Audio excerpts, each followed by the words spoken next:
गीतों के बोल बड़े अनमोल, सुनो इनकी कहानी, जानो इनका मोल। गीतों के बोल बड़े अनमोल, गागर में भरा है सागर, किया गीतों में अध्यात्म उजागर। गीतों के बोल बड़े अनमोल। प्रणाम और आदरपूर्वक हार्दिक अभिनंदन। आप जुड़े हुए हैं विश्व शांति दर्शन से, जिसकी उत्पत्ति का श्रेय जाता है दुनिया के सबसे बड़े वर्ल्ड पीस डोम के रचयिता, पुणे के MIT समूह के संस्थापक, विश्वधर्मी प्रोफेसर डॉक्टर विश्वनाथ दा कराड जी को। आप देख रहे हैं गीतों के बोल बड़े अनमोल। पिछली बार हमने आनंद बख्शी के लिखे फिल्म हाथी मेरे साथी के गीत के आध्यात्मिक पहलू पर चर्चा शुरू की थी। एक्सपर्ट थे डॉक्टर सुनील देवधर, उनके साथ थी गौरी श्रीवास्तव।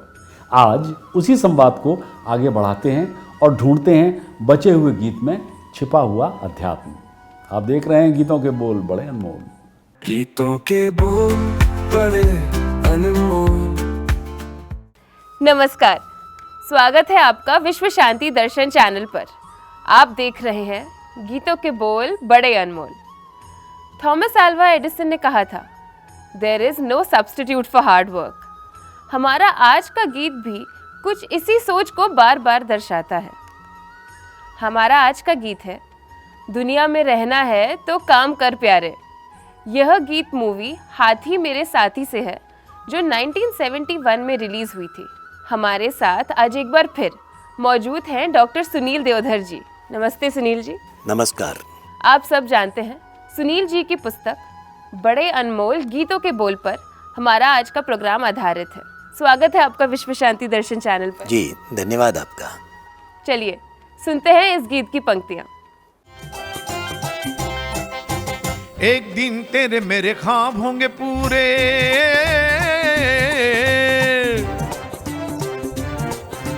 ऐसी कोई बात कर चल ओ जमूरे। एक दिन तेरे मेरे ख्वाब होंगे पूरे, ऐसे कोई बात कर चल ओ जमूरे। रह जाए सब दिल थाम कर प्यारे, हाथ जोड़ सबको सलाम कर प्यारे। है दुनिया में रहना है तो काम कर प्यारे। एक दिन तेरे मेरे ख्वाब होंगे पूरे, ऐसी कोई बात कर चलो जमूरे। जी। रह जाए सब दिल थाम करो प्यारे। सुनील जी, इन पंक्तियों में ऐसा लगता है जैसे गीतकार पॉजिटिव थिंकिंग, विल पावर के बारे में बात कर रहे हैं। जी। और ये आजकल के ज़माने में मैनिफेस्टेशन के नाम से काफ़ी जाना जाता है। तो क्या गीतकार इसी मैनिफेस्टेशन की बात कर रहे थे जब ये गाना 1971 में आया था? अब हम आपको विस्तार से इसका जवाब देते हैं। राजस्थानी की एक कहावत है कि काम सुधारो तो अंगे पधारो। इसका मतलब ये है कि अगर आपको अपना काम करना है तो आपको खुद ही करना होगा। और इसीलिए ये वाक्य भी बना है कि आपकाज महाकाज। अपना काम तो वही सबसे बड़ा काम है। और जब आपने कहा कि स्वप्न की बात है, तो स्वप्न का देखना आशा का परिचायक है।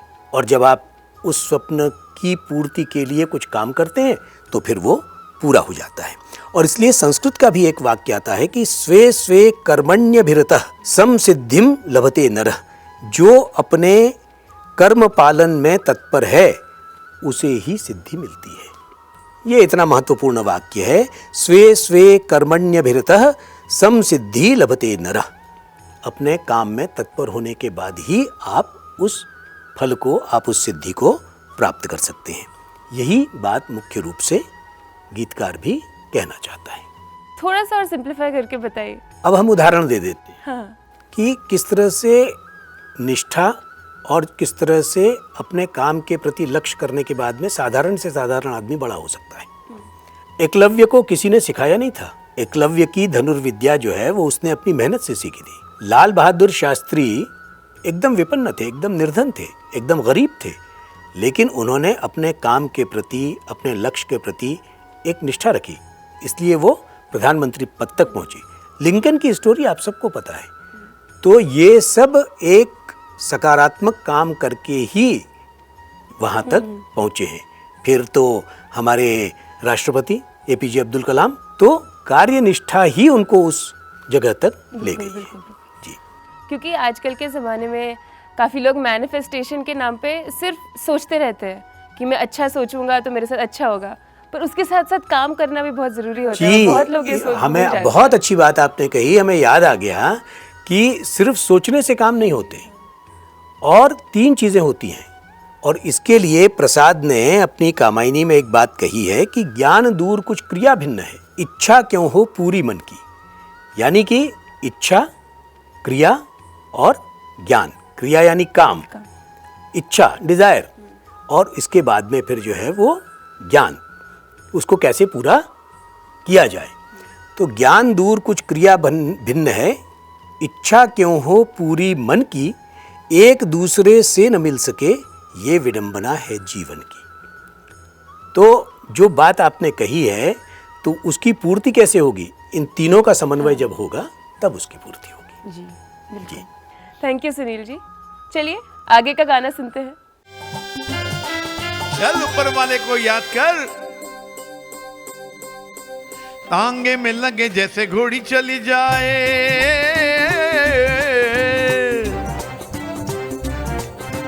रस्सी पे गोरी ऐसे दौड़ी चली जाए। तांगे में लगे जैसे घोड़ी चली जाए, रस्सी पे गोरी ऐसे दौड़ी चली जाए। चल घर चले राम राम कर प्यारे, दुनिया में रहना है तो काम कर प्यारे, हाथ जोड़ सबको सलाम कर प्यारे, वरना ये दुनिया जीने नहीं देगी, खाने नहीं देगी, पीने नहीं देगी। खेल कोई नया सुबह शाम कर प्यारे।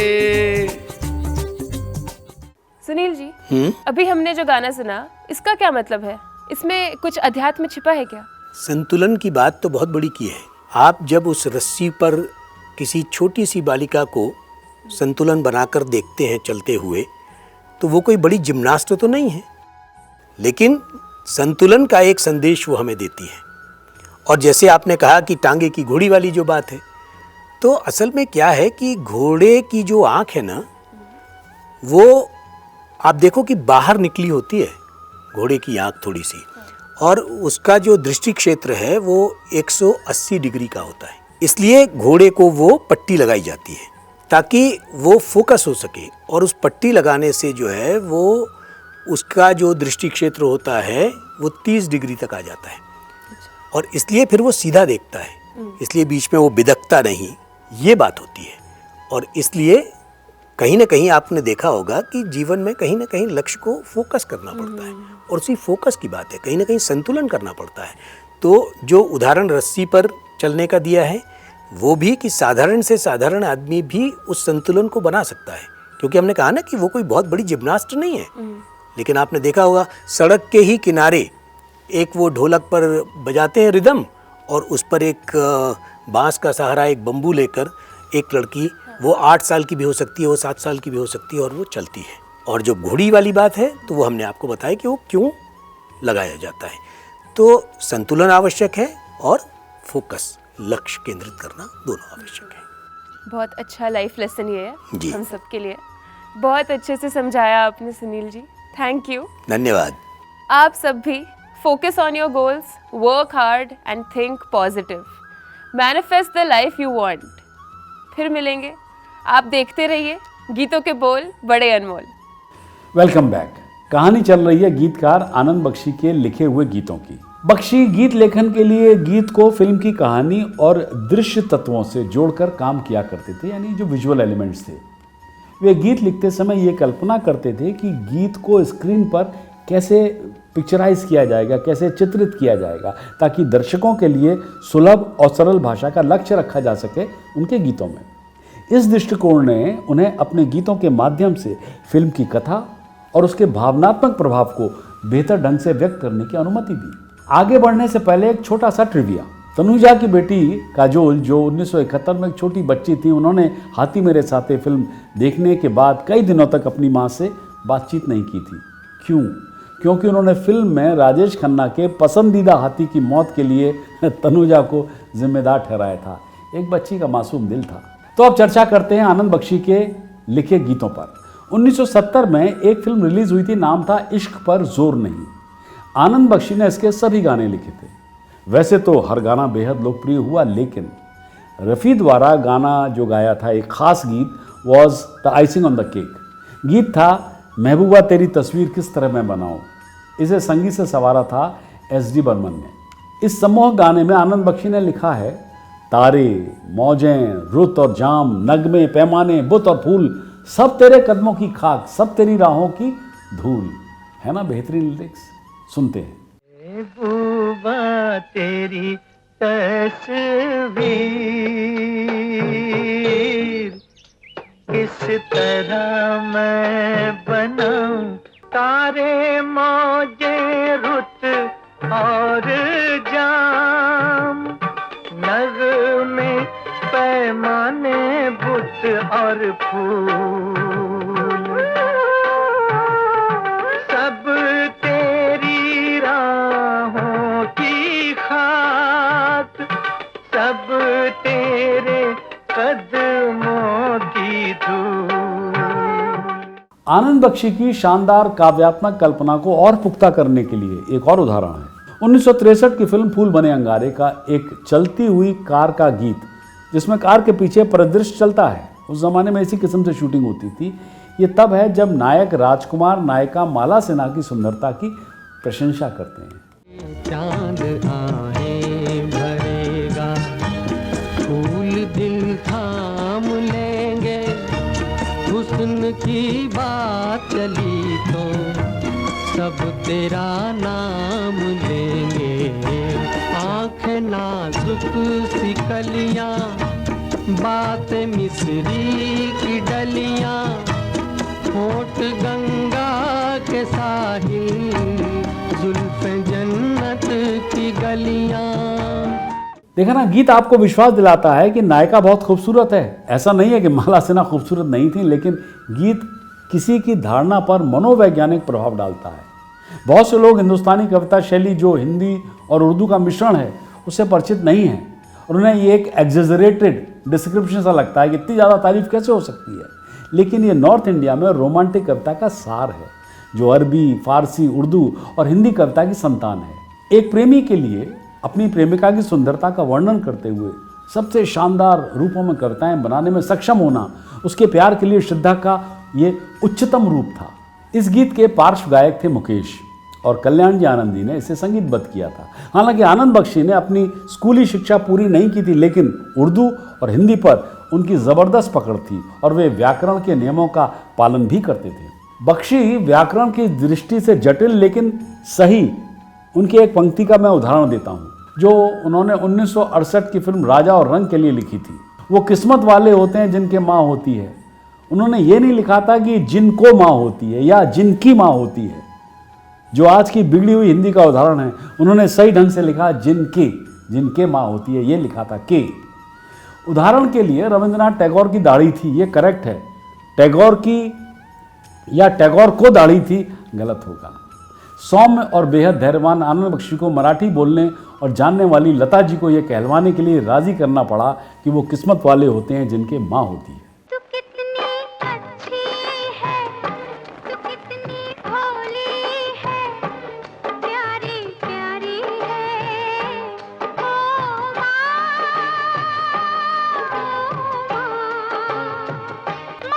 बच्चों की जहाँ होती है, वो होते हैं किस्मत वाले जिनके माँ होती है। कितनी सुंदर है, कितनी शीतल है, न्यारी न्यारी है, ओ माँ। बख्शी की कलम हर किसी की भावनात्मक नब्ज पर पकड़ रखती थी। उनका मानना था कि सरलता ही जोड़ने की कुंजी है। उनकी कविताएं ज़्यादातर बोलचाल की भाषा में सरल और हिंदी में दिखाई देती थी। वे अपने गीतों के बोल मुझे कुछ कहना है या फिर ये क्या हुआ कैसे हुआ जैसे सिंपल शब्दों में ढाल सकते थे। साहिर लुधियानवी के विपरीत, जिनके दोहे उनके उर्दू पांडित्य के वाटरमार्क को दर्शाते थे, आनंद बख्शी ने आम आदमी के शब्दकोश से शब्द निकाले। इसका मतलब ये नहीं है कि आनंद बख्शी की कविताएं विचारोत्तेजक नहीं थी, सोच नहीं सकते थे लोग उनको।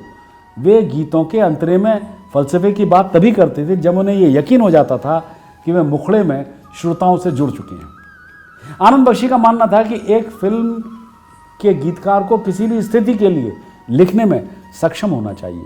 शालीमार फिल्म में एक स्थिति थी जिसमें नायक धर्मेंद्र अपनी अलग हो चुकी प्रेमिका को सच्चाई समझाने की कोशिश कर रहे हैं। आनंद बख्शी के लिखे गीत के बोल के माध्यम से जाने तुम्हें मैंने कोई धोखा दिया, जाने तुम्हें कोई धोखा हुआ, हम बेवफा हरगिज न थे पर हम वफा कर न सके।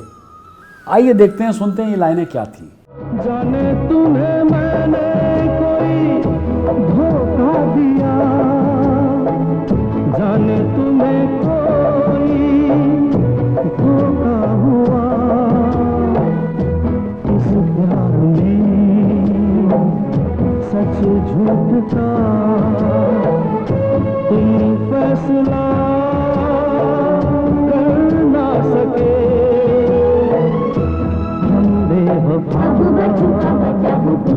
हरगिज़ न थे पर हम वफा कर ना सके। आनंद बख्शी ने 5 दशकों तक लिखा, समय की पवन चक्की को बार बार घूमते हुए देखा। नए अभिनेताओं ने पुरानों की जगह ले ली और किशोर कुमार, आर.डी. बर्मन और लक्ष्मीकांत जैसे उनके करीबी दोस्त दुनिया से विदा ले गए और वे असहाय होकर ये सब देखते रहे। लेकिन आनंद बख्शी की प्रसिद्धि की गैलरी ने हम, डर, लम्हे, मोहरा, DDLJ और दिल तो पागल है जैसी सफल फिल्में दी हैं, क्योंकि वे पुरुष महिला संबंधों के बदलते परिदृश्य और प्रवासी भारतीयों के पीढ़ीगत संघर्षों के साथ अपने रुख को समायोजित करते रहे। यहाँ तक कि एक मनोरोगी विरोधी नायक के लिए भी वे युवा बने रहे और अपने स्क्रीन हीरो हीरोइनों को और भी कम उम्र का उन्होंने बनाए रखा। कैसे? अपने गीतों के माध्यम से। तो बस इन्हीं विचारों के साथ मैं भी देता हूं अपनी वाणी को विराम। अगली बार जानेंगे आनंद बख्शी के लिखे हुए कुछ और खास गीतों के बारे में। सब्सक्राइब कीजिए, साझा कीजिए और विश्वास बनाए रखिए विश्व शांति दर्शन में। गीतों के बोल बड़े अनमोल। दूसरे कवि गीतकार अपनी अलंकृत भाषा के कारण विस्मय और आश्चर्य का भाव जगाते थे, लेकिन बख्शी कभी किसी कॉम्प्लेक्स से ग्रस्त नहीं थे। आनंद बख्शी की जीवनी के अनुसार उन्हें एक बार वरिष्ठ संगीतकार S.D. बर्मन से एक सुनहरी सलाह मिली थी। कहानी में ही गाना है, यानी गीत कहानी में ही है। इसीलिए बख्शी फिल्म की कहानी को ध्यान से सुनते थे और अपनी कविता और उसके संदर्भ को समझते थे। उनके अधिकांश गीत फिल्म की पटकथा को 2 छंदों में बता देते थे। बोल बड़े अनमोल, सुनो इनकी कहानी जनम का मोल। हमारे साथ के चलते जैसे साया है, गीतों में छुपा जीवन यही सच्चा काया है।